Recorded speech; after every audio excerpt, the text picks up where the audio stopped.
Hi again. I am taking today to look at the story of Jesus and Peter walking on the water. That story is found in Matthew, Mark, and John. And one of the things that I have really loved about doing this study has been that I see something new in a really familiar story every time I go and study these small sections of the gospel.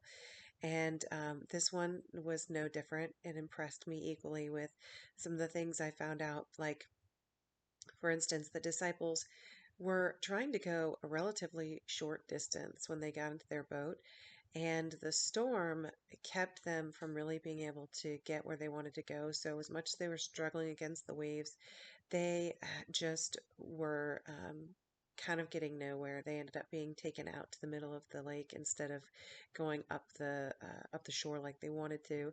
And they did that pretty much all night. They had started out in the evening, and Jesus didn't appear to them until what the Bible calls the fourth watch, which scholars estimate to be between 3 and 6 a.m. So they'd been at this for hours and hours. And so several miracles actually happened when we really only think about Jesus walking on the water, and maybe we think about Peter walking on the water. What we don't think about is as much, of course, the calming of the seas. He does that, and we recognize that. Um, and then you also see where once he got into the boat, they immediately landed at their destination.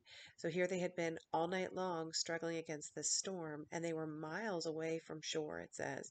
So once Jesus got in the boat, they were just immediately transported to where they wanted to go. And and again, I feel like I've talked about this before where the disciples are kind of met with this realization that Jesus is God or Jesus is the Messiah. But here they are again, truly you are the Son of God. Um, Keeping in mind that this miracle was only for them. Jesus performed so many miracles that were public and in front of other people, but he only did this miracle for their benefit. And they rightly recognized that he was the Son of God, and it was like a new revelation for them.